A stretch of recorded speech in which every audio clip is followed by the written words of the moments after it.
subfloor partition, I Yep. understand the concept, but in your description that you have a dead corner, Mm-hmm. in theory you're not going to have any ventilated tiles over there. Right. Why would there is no energy saving that. Once the plenum is charged, the static pressure is the same if it's properly designed and you seal the floor. So why do you have subfloor partitioning so high on the energy savings? Well, in some cases, there are perf tiles in that corner of the room. By definition, it's an active area where you're not managing the floor. Right, correct. But I mean, you're still pushing air into that volume. But once the static pressure is established, it's static. That's true. That is correct.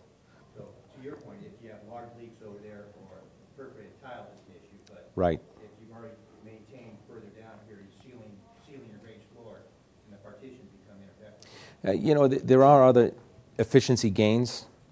I mean, your fans are going to push air a further distance, your crack units, your fans in your crack units, so they're working a little bit harder over a larger area. So partitioning will gain you some energy savings or some benefit in that regard, just by reducing that area. You won't need the kind of capacity that you currently deploy in order to fill that space, to pressurize that raised floor. You're right, once you balance it, it's fine, but you're probably balancing it by oversupplying it. You could probably reduce that.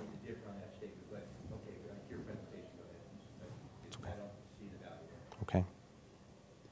So the trade-offs, this graph actually will help you looking at different solutions and looking at the trade-offs between them.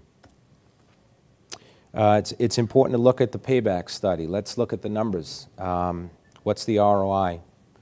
So a couple things here to look at is we compare baseline no containment versus a containment, and this is just one example that we took from a data center study we've done. And in this case, by deploying hot aisle containment, we're able to shut crack units off, reducing the crack units in the data center from 24 to 17. And then, of course, that turns into energy savings. In addition to that, the 17 crack units that are still running are now getting higher return temperature, so they're now running more efficient.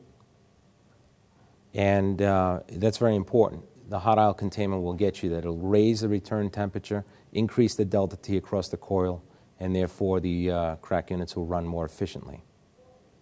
Now, this didn't include VFDs, but if you introduce VFDs, variable frequency drives, in the crack units as well, it would just further increase the benefit. It also, payback study, I mean, although we show annual savings in this case of $120,000 roughly, you know, it's also interesting to look at what's the cost of doing nothing. How much money am I throwing away? How much am I wasting that I could be saving in the data center? But this is purely the ROI calculation. And I mean, that, you know, it's not too far off from just thinking of this being under a 2-year return based on just CapEx, how much you're outlaying in equipment versus your return on investment. Phase 4, implementation phase. So once the solutions are solidified, a plan is put together and coordinated with the stakeholders. And this is the point at which it's important to get stakeholders to buy in and sign off on that implementation plan. They were aware of it. They understand what you're planning to do in the data center, when you're planning to do it. There may be off-peak hours you need to be there, certain areas that require restrictions that need to be made aware of.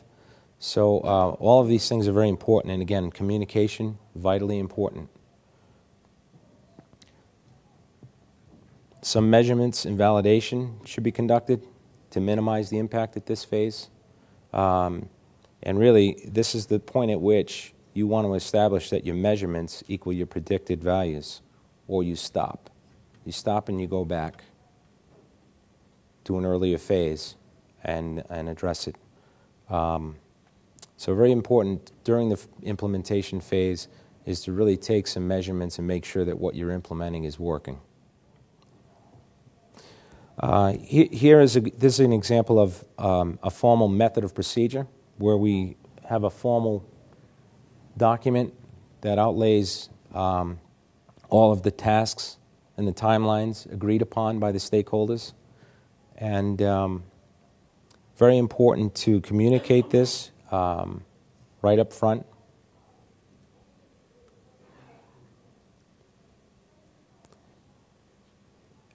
This would lead then to, establishing bill of materials and map those bill of materials to the floor plan so that, again, your stakeholders, your client can see exactly what you're planning to do, where the solutions are being deployed, and there are no surprises.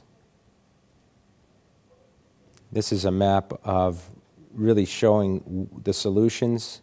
For example, cage containment, line item 2, end of row doors. You can see we've indicated where those are located on the floor plan. So again, this helps not only the stakeholders, but also the installers who are going in, making sure that they know exactly what they're planning to implement in this data center.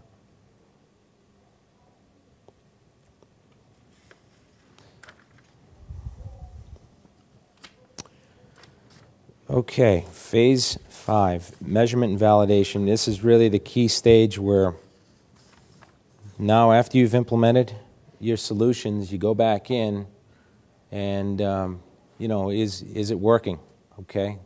Are you getting the expected results that you originally intended to get when you formulated your plan? In some cases, we may even do CFD analysis. Again, if you don't get the results that you're looking for, you may end up going back to an assessment phase again.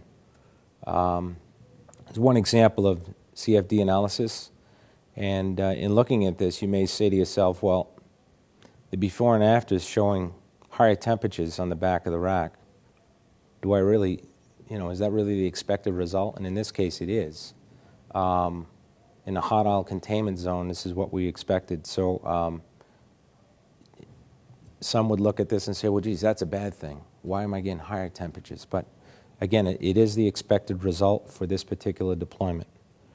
So again, some of the tools, CFD analysis, thermography, I would just say that most of what we use are just instrumentation, bolometers, and just going into a data center and measuring these pressures, temperatures. CFD may be used on occasion for a specific location or high density area, but you can do it most of the time without CFD analysis. Completion, we're not done yet. The final phase is really the point at which you're formalizing the final reports. Let's go over the executive summary. Let's give you the results of what we found. Temperatures of the crack units that show some data, some results. All of this gets formalized in a final report that gets then communicated and delivered to the client. And of course, the data behind it, which becomes more granular.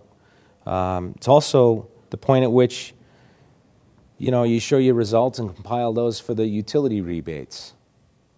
That's really the key at the end of the project to go after that ROI, that immediate ROI, with the utilities. Make sure that you're gaining 100% of your entitlement that you expected at the beginning of the project. So these are 3 examples of projects that we've worked on with different utilities, just to show that the entitlement, 320,000, 150, and 55, was attained at the end of the project 100%. We don't want to leave anything on the table, so it's important that you identify the utility incentives and rebates up front, you make that a clear part of your plan, and then you measure it at the end because you're going to have to report back to that utility and prove to them that you've gained the intended results.